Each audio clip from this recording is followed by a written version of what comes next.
After a few months since the general chapter, the general government has met with two main objectives.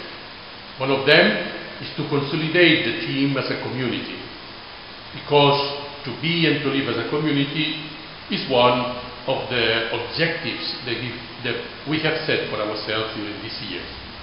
And the other one is to try to look for an operational framework to put into practice, to bring into life what has been the priorities and proposals established by the last general chapter. And regarding those priorities and proposals, and the way how we foresee to bring them into life through different projects in the congregation, I want to comment on a few points. First of all, the first point will be the attention to the persons. We feel that to accompany the persons, to help them really to become excited about their Claretian vocation is one of the main objectives that the general government has to bear in mind. Second one is the reorganization of the congregation, a process that we have been committed to since a few years ago, which has different implications in the revision of positions, which is an answer to looking at the challenges that we find in our world, and which is also a demand of the new human geography of the congregation at this moment. Regarding that, also one of the main issues that we have to deal with during the next years will be the organization of the congregation in Africa and Europe. In Africa, because of the growth we are experiencing there. In Europe, on the contrary, because of the lack of vocations and the average age of the communities, which is higher every year. But it's not only a matter of statistics, it's a matter also of community life, the quality of community life, and also the projection of our missionary work in those continents. In Africa, we have been very good in the rural areas. We have very good programs of formation, but maybe we have not thought sufficiently about the new challenges that is presenting to us the new urbanization situation of the African continent.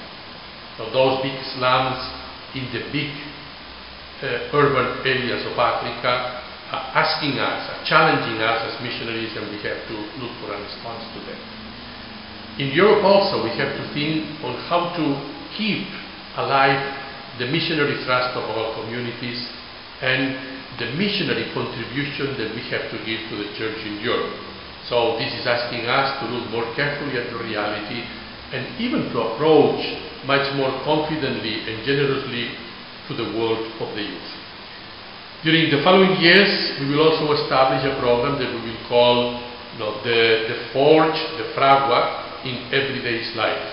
We want to ask all the congregation to go through a process of charismatic renewal that will help us to ensure that the fire continues burning in the heart of each Claretian and in our communities. Regarding formation, we will continue to accompany these international formation centers, which have proved very positive according to the evaluation of the charter, and also the School of the Heart of Mary for the new formators. Regarding apostolate, we will try to review apostolates according to the criteria that have given us in the general chapter, but stressing this dimension of dialogue in all our apostolates.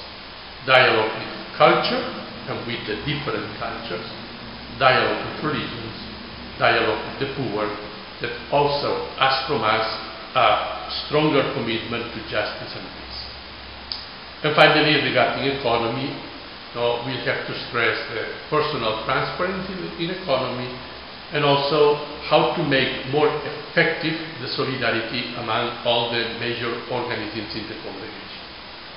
Finally, there are some members of the General Curia that have been changed.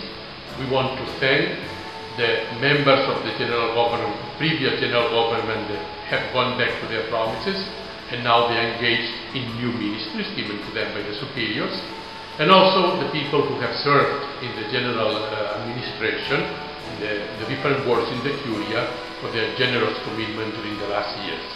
And also welcome to the new ones, and we hope that their service will be very good and beneficial for all the congregation.